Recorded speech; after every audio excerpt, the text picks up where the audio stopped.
Welcome into the Off-Brand Avalanche podcast. In today's episode, we're going to be talking about some of the goalie options that the Avalanche have for the next foreseeable future. You know, right now they've got Grubauer and Frankie. There's some question marks there for sure, but there's also a very good chance that the Avalanche do nothing. So we'll be breaking all of that down today. Before we do start, I want to talk about what Joe Sakic came out and said today. Essentially, he told us that the Avalanche's plan right now is to move forward with Grubauer and Francouz. He says he has no plans to make any changes there. Do you buy that? No. No. You guys don't Not at all. buy it? I mean, That's a big old smoke screen. that's him saying Okay. we're okay with this if it's what we have to do. If he didn't do his due diligence about all the available goalies when the offseason hits, he wouldn't be doing his job. So he's definitely going to look into some things. He's going to turn over some rocks, see what's out there. It's possible that he doesn't do anything, but the Avalanche are definitely going to do their due diligence. Absolutely. Yeah, like he came out and said that actually at the charity golf event that's taking place. And I don't know, maybe he had a couple of Bud Lights too many, and he came out and said that. Because honestly, like he has to at least like approach this situation as like you're entering your very very prime window now, and goaltending, like we have seen, is by and like far and away the most important position, especially in playoffs. You can see goalies absolutely still series. And the goaltending situation that we have right now, we'll get into it a little bit more, is pretty average in my opinion. And in order to absolutely take this team to the next level, I think that the Avs need like a goaltender that's a bona fide number one starter in this league. I agree to an extent there. I think that Grubauer, the more I've dug into some of the options, the more that I think Grubauer's stats are that of a bona fide number one option. The health is so much in question. He hasn't played a full season in his career. And we've had back-to-back years now where he's had injury struggles. And this year, I'm not going to say it cost us the Stanley Cup, but there's a very good chance that if he doesn't go down, the Avalanche are playing in the conference finals, and they do have a chance. Yeah, absolutely. Yeah, Billy, I mean, I do think that it's there for Grubauer to be that guy, and I'm not saying that he won't ever like turn into like a bona fide starter in this league. It's just we haven't seen him play like a full season, as the starter. Even like the first season that he was in Colorado, he split a bunch of games with Varlamov, and this last season he split a bunch of games with Frankie. So he needs to kind of step up and take like most of the workload and be that guy that's like without question our starter going into the playoffs, because there were some question marks from us and the media and just everyone in Avs Nation on whether or not we should be starting Grubauer or Frankie. We all knew that the answer would be Grubauer, but there was still that like question kind of hanging over our heads. Exactly. And just for reference to those who do not know, Grubauer has 5 years where so far in his career, Grubauer has 5 years where he's been absolutely full-time NHL kind of goaltender.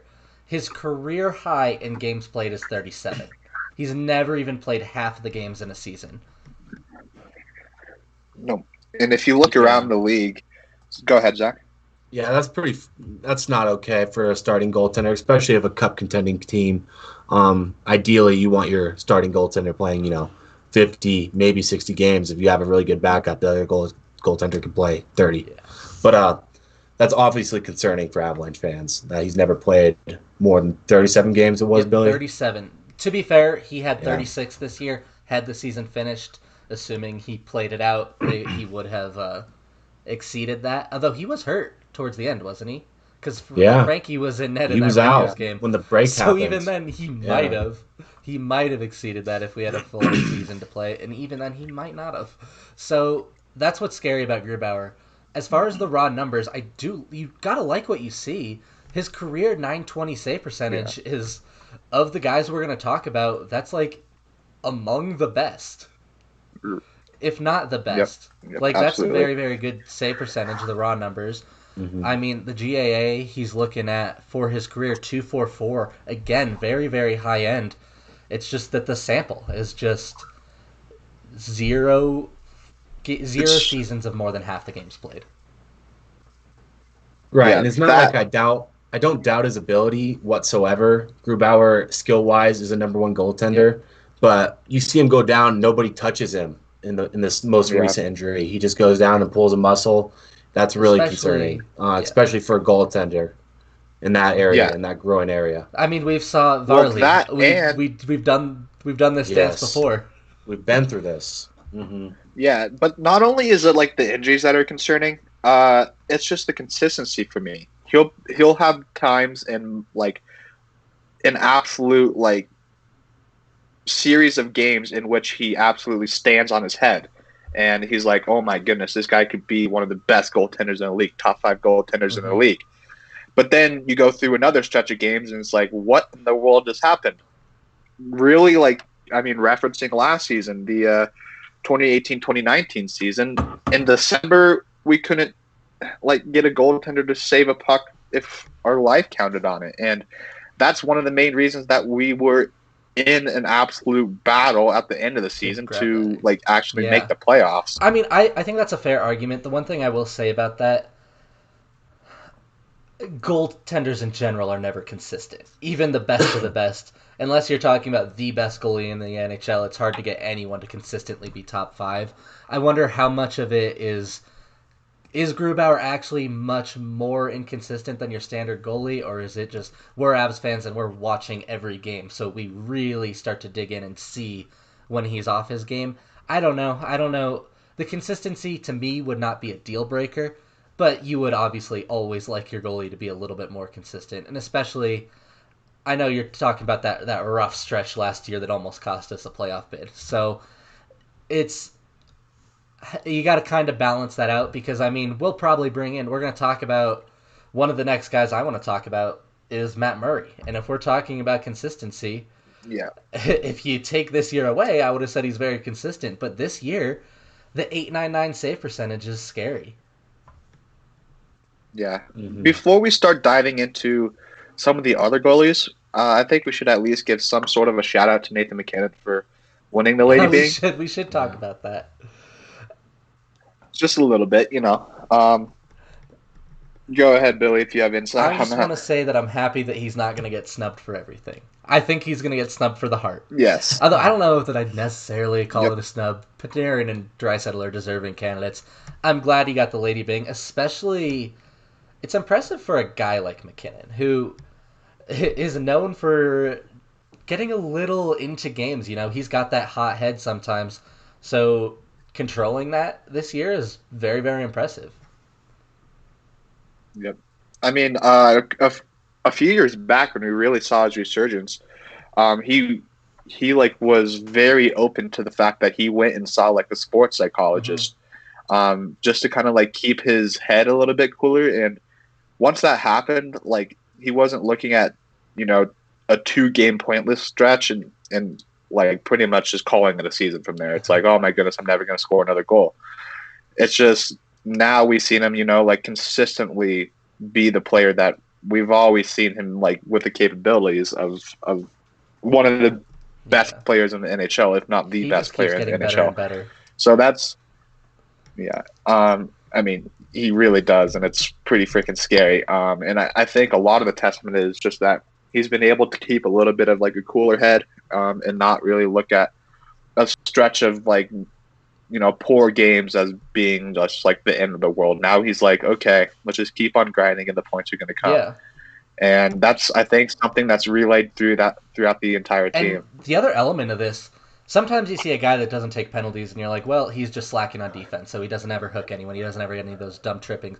This was by far the best defensive year of McKinnon's career, and he still had the fewest penalties. Yep. So I like that a lot about it. You know, if he's adding some of these elements, staying out of the box, playing more defense, adding some of those elements to his game, it's like we said, he's just getting better and better. if McKinnon doesn't win the Hart Trophy this year, he's still going to win one in his career. If not, 4.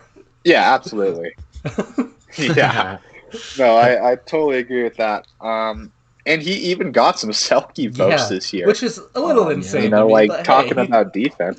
It's all right. Yeah. I mean, so did Austin Matthews and, so. Yeah, you gotta love McKinnon. It's allergies. As long as McKinnon is in Colorado, we're always gonna have a little bit of hope. Yeah, absolutely. Especially though, and that's the point I brought up earlier. In the next 3 years, when he's making an absolutely absurd $6.5 million, so you at least have to capitalize that on that. I mean, if you've still got that last year of that deal, to me, is going to be peak Avalanche because you still got McKinnon on that great deal. You still have Newhook and Byram on ELCs. You still have Cale Makar will probably be starting his deal.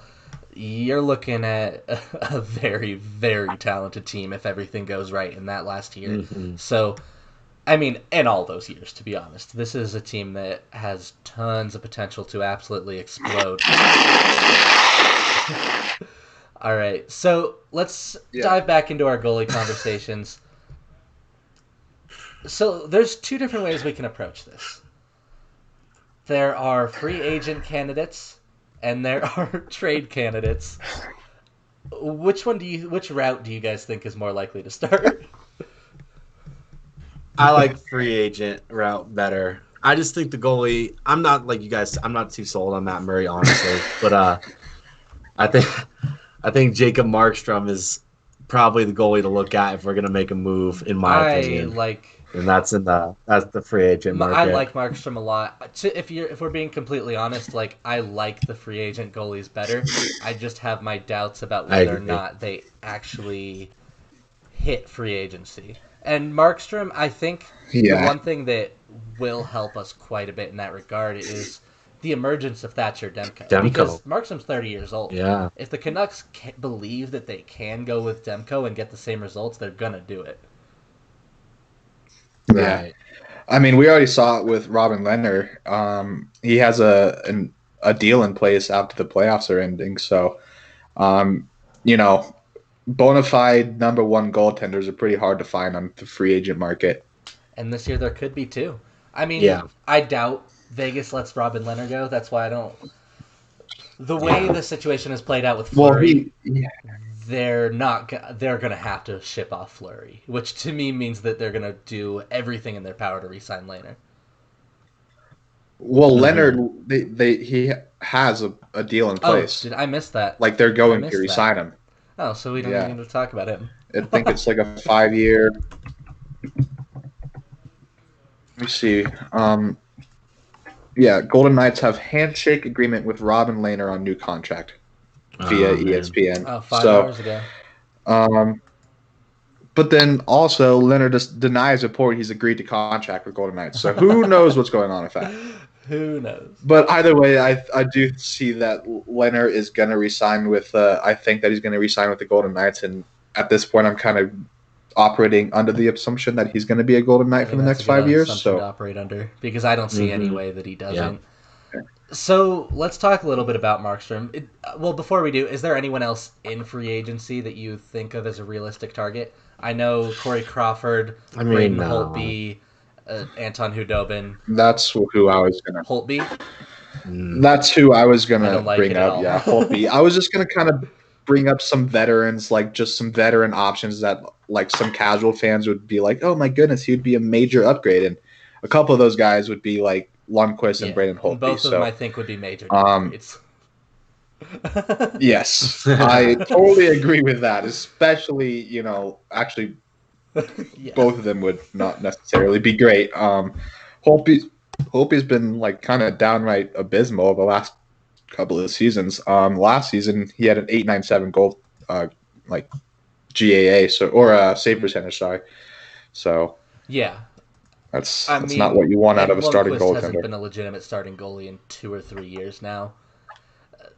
Great guy, have had great careers, but they're not really on the table. Hudobin, I know Avs fans will be talking about because we just watched him win a series against us.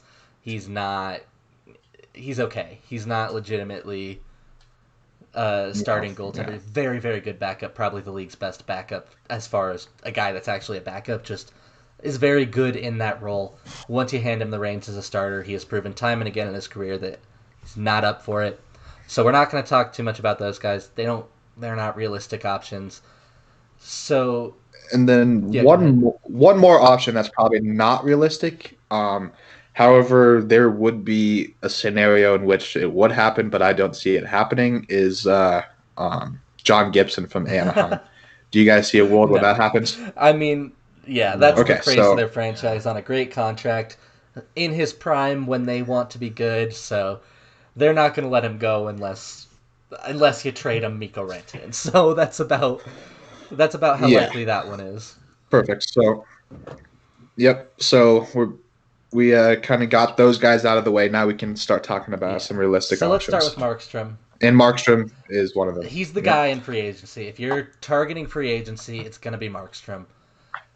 He's got a Vezina and a Calder in his career. He's been solid. He has a career 9.11, but it's a little bit deceptive because he had 4 years in Florida where he was an 8.98, and since then, when he got to Vancouver, has been very good. 2 seasons where he played 60 games, so you're not too worried about the injuries in the same way that you are with Philip Grubauer, but he was hurt this season, so yes, he was. That is a factor. And before he went down, his name was popping up in some of the Vezina conversations. And he was one of the best goalies in the league early this year.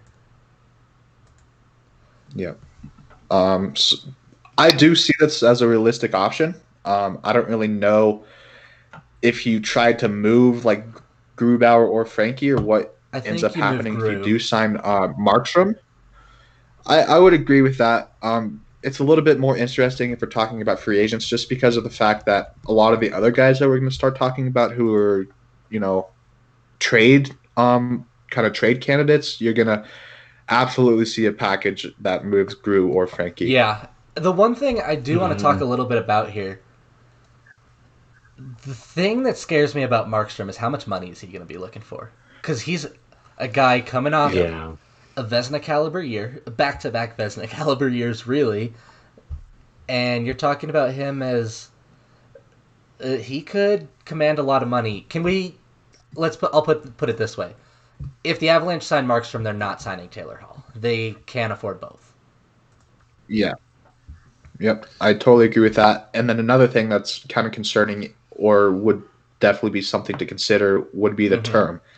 Just because you do have a prospect pipeline that, I don't know, at least for us fans, we kind of believe in. You're banking on Anderson is one of the in like 3 years. So if you can get Markstrom for 3 years, it would be a little bit different to kind of pass the reins onto Justus Annunen a little bit. Yeah, and even get Markstrom for 4. You'll have Annunen on his ELC anyway, so you can afford to still pay him starter money in Annunen's first year as if they're a tandem.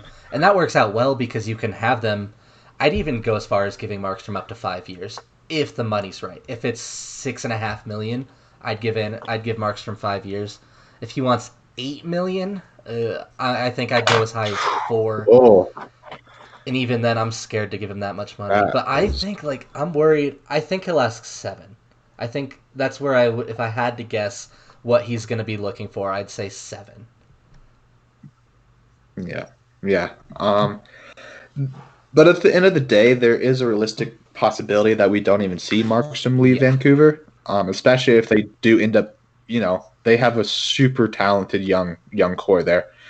And if they believe that Markstrom is going to be one of the key pieces of that young core, and he was really there in their resurgence, and if they kind of believe that he was a major reason because of their resurgence, then I think that he can end up staying there. I don't really know what ends up happening with Thatcher Demko, though, especially after we saw his performance in the playoffs. And Demko was a highly touted prospect. It's not like he came out of nowhere. So I think there is a good chance they do have their belief in Demko, but that's a very risky proposition for them.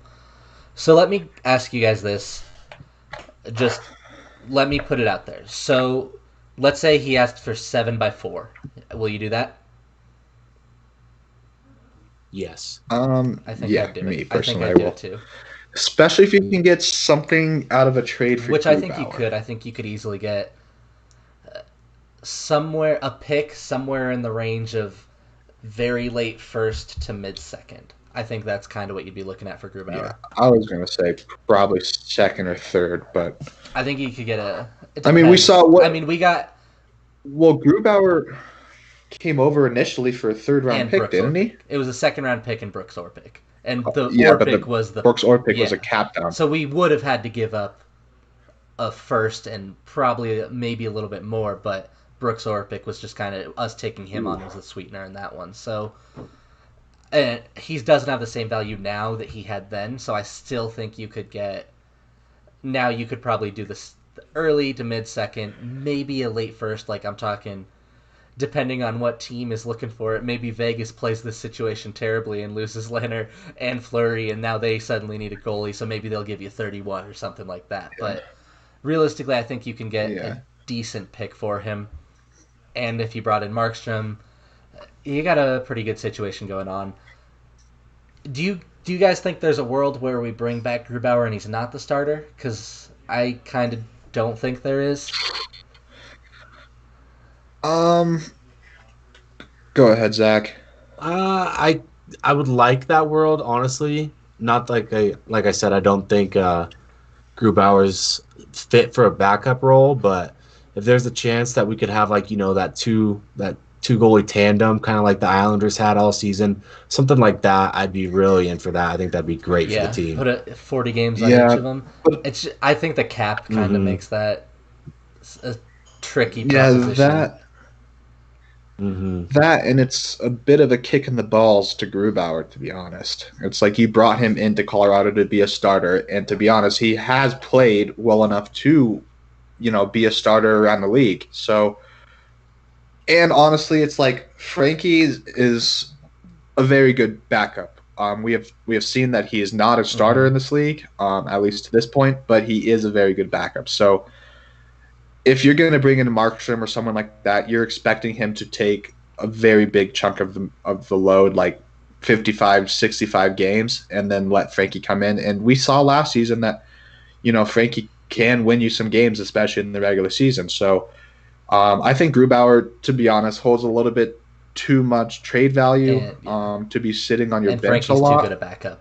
So Yeah. So it's just if you're looking to like move one of your goalies out, whether it be Frankie or Grubauer, you have to look at Grubauer just because he holds a higher trade value, and there's not too much of a drop off in terms of backups from Frankie to Grubauer. I would be very, very surprised if Francouz was not on this roster next year.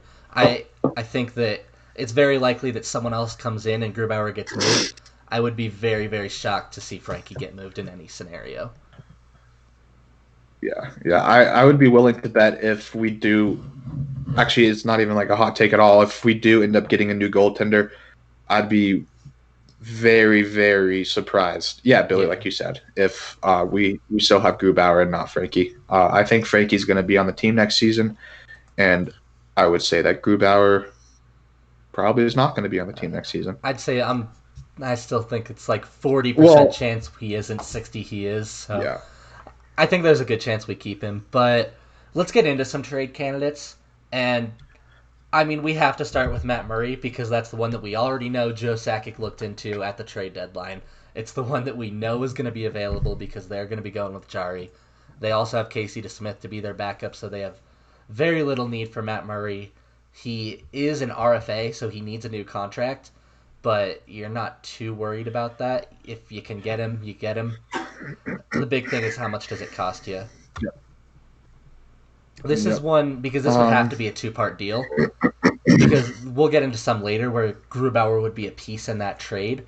For Matt Murray in particular, the Penguins would have no interest in Grubauer.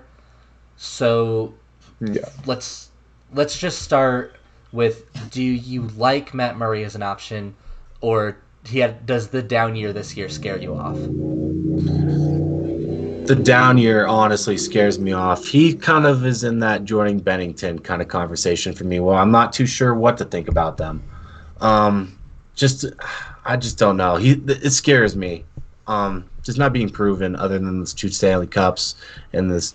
Well, I guess that doesn't really make any sense. But that is pretty proven. I guess that doesn't make any sense. But he hasn't been an elite starter. He's been a good starter, and he's had very, very good playoff runs. But I know what you mean. He has never outright proven that he is an elite starter. Right. I don't know. I would say that he has. I mean, 2016-2017 season, he finished 4th in the Calder voting, a .923 save percentage, and then even in 2018-19, he had a 919 save percentage. Yeah, but the year before, in 2017-18, he had a 907 and with a 292 GAA, which isn't great. I mean, you're talking about like he has had a good year, a bad year, a good year, and a really bad year. So overall. Yeah. Are you getting Matt Murray at his best? Because that is a good, very high-end starting goaltender. Or are you getting him at his worst, where it's like that's not even a starter? Or is he somewhere in the middle? But at the same time, you look at his records in those seasons. Even this last season, in which he played pretty freaking poorly, he went 20-11. Yeah. So, yeah, but he's on the Penguins, and I would be very hard-pressed to find a person around the league that thinks that the Penguins have a better roster than the Avalanche. Yeah, but what's Grubauer's record this year? Like any goalie that comes to Colorado is going to have a winning record. Like that's it. Like we could probably play Hutchinson next year and finish it, and he'd finish with a winning record. I'm not too concerned about his record. I want to know which shots is he stopping? How many? Like what are we getting out of him? The one thing that does scare me off, going in line with the exact same years, the good years and the bad years, quality start percentage, 5.53, pretty solid in that Calder year. The next year, 4.22. The year after that, 0.58, and again this year, 4.21. So you're talking about a good one, a bad one, a good one, a bad one. And it's all around. It's which Matt Murray are we getting, which is what makes this conversation so difficult. And I brought up the fact that Grubauer has been inconsistent. If we're looking at a goaltender that is truly inconsistent, Matt Murray kind of fits that definition. But at the same time, Grubauer really didn't earn a starting position until I think it was like 26-year-old season or 25-year-old season. Which is pretty common. And we're goalies. looking at Matt. Yeah, but then Matt Murray's only 26 right now. And really won't even turn 27 until next offseason. So you're already looking at a 26-year-old goaltender that has like really good seasons under his belt and 2 Stanley Cups. So I do like this option for the Avalanche, especially if you can know that you're going to get the Matt Murray of like his best years, but you're never going to know that. And that's the problem. Yeah. So Matt Murray would be the youngest option. This does throw Justus Annunen into question because if you bring in Matt Murray, obviously you're trading Philip Grubauer. If you're bringing in a 26-year-old to be your goaltender, you're banking on him for at least 5 years, right? That's at least in your plans. Are you talking about trading Annunen at that point, or do you try and let Annunen take that job? I say best man wins, man. I mean, especially it's like, what are you really going to get from Annunen that wouldn't be more than just like letting him win that job outright? Like if he's a very good goaltender in the AHL, it's like you're going to be getting, 4th round pick maybe for like a really good goaltender in the AHL. Whereas like you have more value in trying to figure out whether or not Annunen is your goaltender of the future. And if that's the case, if you have a battle between Matt Murray and Justus Annunen, then you just trade out the lesser of the two. Yeah, I mean, it makes sense. I like the idea of letting Annunen take the job no matter what, because, that's why teams like the Penguins and Capitals keep having goalies to trade, is because even when they have a starting goalie, they draft another guy and say, well, let's see if he's even better. That's why the Capitals have gone through Holtby, Varlamov, and Grubauer, and the Penguins have Marc-Andre Fleury to Matt Murray to Tristan Jarry. So that's the system that works. Yeah. I would love to see the Avalanche try and learn from that a little bit. So hang on to Annunen. Don't trade him just because he's a surplus. I mean, if you're talking about that, like look at the Florida Panthers. They signed Ilya Bryzgalov to a $10 million contract, and in the same year they drafted Spencer Knight very high in the first round. I think he was 10th overall or something. Not Bryzgalov. Bobrovsky, not Bryzgalov. Sorry, Bobrovsky. That Flyers tandem gets confusing. Two Russian goaltenders with B's, but yes, Bobrovsky, not Bryzgalov. Yeah. But either way, if you're looking at that, it's like you just signed Bob to a $10 million contract, like by far the most expensive goaltending contract in the NHL, and then you go out in the same year and draft the most highly touted freaking goaltending prospect. So you see it from all these like teams. It's you have to have goaltending depth, and if you don't, then it's truly like a kick in the butt. We've seen this with the Flyers. The Flyers finally have like a bona fide starter in Carter Hart, and immediately they go into contention. Exactly. So that's where you want to be. So Matt Murray, kind of the obvious trade candidate. The next biggest one, which I think a lot of people have definitely started to talk about, is Freddie Anderson. This is my favorite of all the guys we'll be talking about. He is the most consistent. I agree. He is the only guy that we have talked about at all on this list that has a quality start percentage over 50 in every single year of his career, including multiple years with quality start percentages over 60%. He's got a career .917. I like Freddie Anderson a lot. He's got 3 seasons as a starter in Toronto with over 60 games played and would have had a 4th if this year finished. Yep. Yeah, I gotta say, I didn't hear about Freddie Anderson before, but that actually really tickles my pickle a little bit. I like that a lot. And, like, if the Leafs just didn't implode every single playoffs, Freddie Anderson on a good team, he could take them to cup contention, in my opinion, for sure. And that really just blew my mind. I never heard that before until right now. So I like that a lot. Yeah, and this is a question of obviously Toronto doesn't want to let Freddie Anderson go, but they are in cap hell more than any other team in the NHL right now, especially with the flat cap. They have to make moves, and trading Freddie Anderson for Philip Grubauer saves them a couple $1 million. And you probably add a sweetener. You probably add in maybe a Ryan Graves, I would say, would be someone they would be interested in to shore up that back end. Yeah, you maybe have to. Pick. Maybe have Ryan to. Graves and a second-round pick to get you enough to make that Grubauer-Anderson swap. And one thing that I really love about Anderson is that he's putting up these pretty freaking insane numbers playing behind an absolutely abysmal defense with Toronto. Mm-hmm. He is... as much as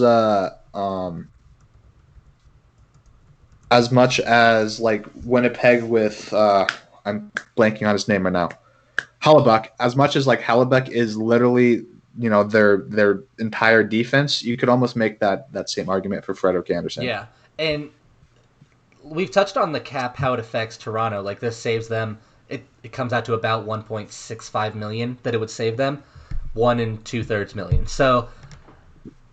It also isn't that much to take on for the Avalanche. Only the $5 million contract on Freddie Anderson is really good. That's in the range that he might be the only guy that we've talked about today that I think if you make that trade, you could still also look to bring in Taylor Hall. Yeah, I definitely agree with that. The only thing that kind of concerns me is his age. He's almost 31 years old. Will be turning 31 in October. But at the same time, we have seen goalies, go late in like mid to late in their 30s and be very highly productive starters.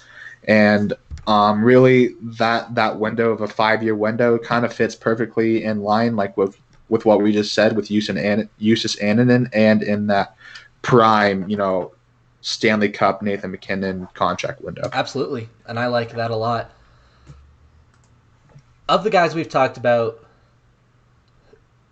in my opinion, Freddie Anderson is the best case scenario. I think it's also probably the most unlikely scenario, just because. You think so? I think. I mean, we know for a fact that Matt Murray is available, and there's a pretty good chance that Markstrom hits free agency. Toronto could solve their cap problem in about 10 different ways. Maybe they just trade Nylander, and that's the end of it. So there's a really good chance this just like isn't something that Toronto wants to do. But I definitely think it's possible. I just think some of the other scenarios are probably a little bit more likely. Okay, so how about I have one more guy, unless you guys have another guy. I'd love to hear it. I don't know. Darcy Kemper. I would love to. That's one of those like fantasy franchise type, which I would love to see it. I don't see Arizona. I don't really know if it is though. I don't really know if it is. I mean, Arizona is kind of in a pickle as a if you're trying to target a goalie in Arizona, I think you'd have much better luck trying to get Antti Raanta. I mean, but at the same time, Antti Raanta is not going to bring the same return as Darcy Kemper, and Arizona is a team that is seriously looking for assets at this point. I mean, they have like pretty much no freaking picks in the next 2 years, so. This is a franchise that's like literally looking for any sort of like jump up in the system because their assets are looking very bleak right now, especially if Taylor Hall leaves. If Taylor Hall leaves this next season, Darcy Kemper's not going to be the guy that like carries them to a Stanley Cup, but he is a guy that could carry the Avalanche to, the promised land very easily. The big holdup for me is what's Darcy Kemper cost? Because I think you're talking about a first-round pick and a high-end prospect. Like, as in Martin Kaut as your floor. That's one of those, they say, we'll give you Darcy Kemper for a first-round pick and Alex Newhook. And you say, what about 2 first-round picks and Martin Kaut? And that's a steep price. Ooh. You think you can get him cheaper than that? I think you're talking about a top 5 to 10 goalie in the league. Bona fide elite starter on a reasonable contract. Yes. In his prime. But he is 30 years old, and he is not going to be the goaltender that is in line with the Coyotes' like prime Stanley Cup window. He's just not. The Coyotes' prime Stanley Cup window is going to be 5 years from now, maybe, and if they start building up these assets, and 10 years from now if they don't start building up these assets. So I think the Coyotes are just like looking like, hey, Darcy Kemper, you've been absolutely outstanding for us, but let's see you go win on another team, and let's see kind of what return that we can get. If you can get him for Martin Kaut and a first-round pick, maybe like a third-round pick or a second-round pick, then I think you move, hell and high water to do that. More expensive than that. But you know what? Anything's possible. We've seen crazier things happen in the NHL. I do have one more guy I want to talk about, and this isn't a solution to starting goaltender next year, but this was never going to happen 2 weeks ago when we thought the Avs were going to go to the conference final, maybe win the Stanley Cup and pick in the 28 to 31 range. Now that the Avs are picking into 25, they are very much in striking distance to. I mean, there's a possibility he even just slides, but you're within 7-8 picks of the range where you could trade up and try and grab Askarov.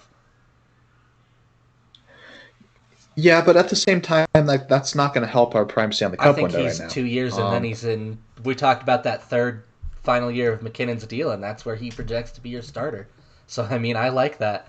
I think that's where you're talking about. You'd get Askarov the same year. You've got Newhook still on his ELC, McKinnon on that last year of the deal, Byram still on his ELC. I think he absolutely projects right in the Avs window. Ooh, I kind of feel like that's pinning too much expectation on him. Seeing a goaltender like come out after 3 years, that you have a true like generational talent. I mean, that's kind of what Askarov is. He absolutely could be. He absolutely could be. But you absolutely he absolutely could be a generational talent, and he could come out in 3 years and immediately be your starter, like a Carter Yeah. Hart situation. But at the same time, I don't really think that you can bank on that, especially with the fact that you have one of the best goaltending prospects in the entire National Hockey League right now. I don't know I'd put Annunen that high.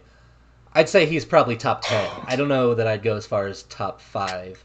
And even then, with goalie prospects, especially in that range, you're questioning it. Let me put it to you this way. So you don't want to do this as a standalone move. What if you pair this with Murray or Markstrom? What if you say, Markstrom, you know what? You're 30 years old. We'll give you a 3-year deal. We'll sign a 3 or 4-year deal even. Chicago is just passed on Askarov at 17. Hey, we'll let them trade down. We'll go up to 18, grab Askarov. We've got Markstrom to sit here for 3 years. 4th year, he can be a tandem with Askarov. And after that, we have our guy. We have our...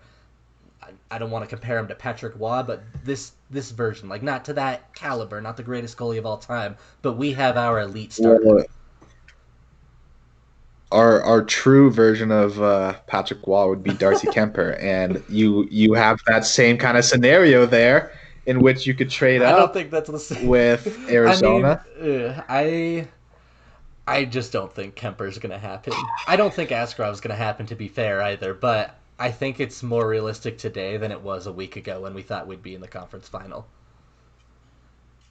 Okay, how about this, though? If he does slide to 25, do you have any hesitation? Because I'm pulling the trigger, no question is asked. I wouldn't, especially with the prospects the way they have. It's like you don't need another forward or another defenseman prospect. You need goaltending. And if you have, like, Askarov sitting there at 25, by far, like, the best goaltending prospect in this draft, I think you absolutely have to. And that's what I would do if I was Joe Sakic, at least. I definitely would. I really like Askarov, and I'm trying to find ways to put him on the Avalanche, so I'll put that out just to be straightforward. But I definitely think... let me ask you guys this, kind of one of our last couple questions here. All the guys we've talked about, all the guys that we've talked about today, who do you think's the most likely option? Jacob Markstrom. Excluding Grubauer, because I think we all kind of, yeah. Well, yeah. An outstanding goaltender. Zach says Markstrom. I'm going to go on a limb and honestly say Frederik Andersen. I think it's Matt Murray. So we're all on different pages here. Wow. Well, there we go. This is completely up in the air. That's perfectly fine. So let's, before we get out of here, including Grubauer, what out of the names that we just listed, not a John Gibson, but including Jacob Markstrom, who would you want as the starting goaltender for your team next year? Rank them top 5. I can start if you want. Okay, so which 5 are we ranking here? So Markstrom, Murray, Grubauer, Markstrom, Freddie Andersen. So, Darcy Kemper number 1. I want him. Okay, perfect. But he's not like entirely, like, oh my goodness, this Sakic, you need to pull this move right now. I don't know, you're going to be fired if you don't. But he is an option. The Coyotes have said that they're open to possibility of moving Darcy Kemper, and the Avs with their cap space are a prime situational candidate for that. So I don't think it happens, but hey, if Billy, does, I'll be happy. Depending on what we have to give up, for sure. I just think they might be out of So is Darcy Kemper your 1? Darcy Kemper's 1. I think Darcy Kemper's all of our 1. Does anyone disagree with Darcy Kemper at 1? No, definitely 1. Number 2 for me is Freddie Andersen. I'm in agreement with that one too. See, that's where I go. That's where I deviate. I go Jacob Markstrom, and then Markstrom's my Andersen. 3. So I think I did that tier. That's kind of our second tier, and after that, I have a very tough time deciding if I'm going to put Murray over Grubauer, because I think if Murray's your only option, depending on what the cost is and what you would get for Grubauer, I might just stick with Grubauer. So I think I'd put Grubauer at 4 and Murray at 5. I think I agree with that. Nope. So I'm going 1 Kemper, 2 Freddie Andersen, 3 Matt Murray because of the age, 4 Grubauer, and 5 Jacob. Wow. Just because you have so low. I will say, It's just like you have Grubauer on a contract right now, and you're going to end up having to move Grubauer if you do end up picking up Jacob Markstrom, and you have to figure out what the price would be for him. And it would be probably the most expensive goaltender on this list outside of Darcy Kemper. I think I like – the reason I like – so are you ranking them just based on like – because if we're talking about what it would – factoring in what it would cost to get them, then my list is much different. But if we're just talking about who you think the best starting goaltender is, at that point, do you still have Markstrom at 5 or do you have him higher? That's because, difficult, like, dude. If we're talking about, because honestly, his numbers, his numbers aren't entirely different from Grubauer's. Let me pull up his hockey reference here. And he's a year older, about to be 31. So, like, he had a very good season this last year, but honestly, it's like Jacob Markstrom is not going to be the guy that's like, oh my goodness, we're winning the Stanley Cup right away. And I think there's only two guys on this list that legitimately would, bring us into that conversation. That'd be Kemper and Freddie Anderson. I think, in my opinion, I'd agree with that. I'd say those are the two that I think if you're bringing in those two, then you're the Cup favorite, right? I don't think there's anyone better if you bring in either of those two guys. I would say if we're talking about perfect scenarios, though, like this is the best scenario for the Avalanche if it happens, my number one is easily Freddie Anderson, because I think that's one. Grubauer is part of the trade, so you don't have to give up too much else. You might be able to factor in Grubauer to a Darcy Kemper trade, but I've been pretty clear that I don't really like the price on what I think the price would be on Darcy Kemper. I think you get Freddie Anderson quite a bit cheaper. So I think, to me, Freddie Anderson is the best case scenario. I would say, like, ranking him that way, I'd go Freddie Anderson, Markstrom, Grubauer, Murray, and then Kemper. Maybe Kemper over Murray. Is there any... Okay, so in terms of upside, this is my last question. Who is the best goaltender on this list? In terms of upside? Like, as far as who the best, like, are we counting Askarov? But no, if not, then we're talking, I would say, that's real tough, actually. That's a real tough question. I almost want to say Matt Murray. I think mine is pretty easy. Say Matt Murray. That's exactly what I would say. He's 26 years old, has 2 Stanley Cups under his belt. Definitely the most inconsistent goaltender on this list, but in terms of upside, and if you're like truly swinging for the fences, I think it's Matt Murray. It is also, but I think we both agree that he also has the lowest floor.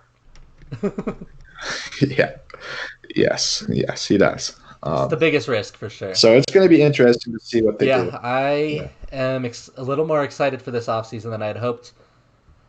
We got to drop a Taylor Hall pod here soon. We'll drop a couple of draft pods. Yep. But we'll look forward to those, so hit that sub button. Before we get out of here, any last things you guys want to talk about? Kill McCarr for Calder. We got to hope. Gotta bring it back. Here we Hopefully. go. All right. Anyone who is still in that live chat, go ahead, hit that like button, subscribe if you haven't already. Thank you so much for watching. We stream these live on YouTube, and then we upload them all over the place. You can catch the reruns on YouTube. You can catch us on Spotify, iTunes, Apple Podcasts, iHeartRadio, Google Play. I said Apple twice, but whatever. Check us out wherever